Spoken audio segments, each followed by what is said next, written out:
I created a video on Seb's entertainment channel about abortion, but I will do this topic again for this channel.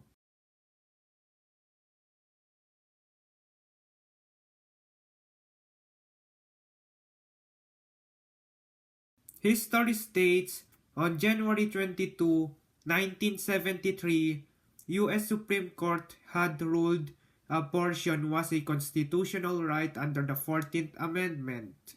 That ruling would be known as Roe v. Wade. 4 decades and 9 years later, the date was June 24, 2022, when U.S. Supreme Court overturned Roe v. Wade with Dobbs v. Jackson.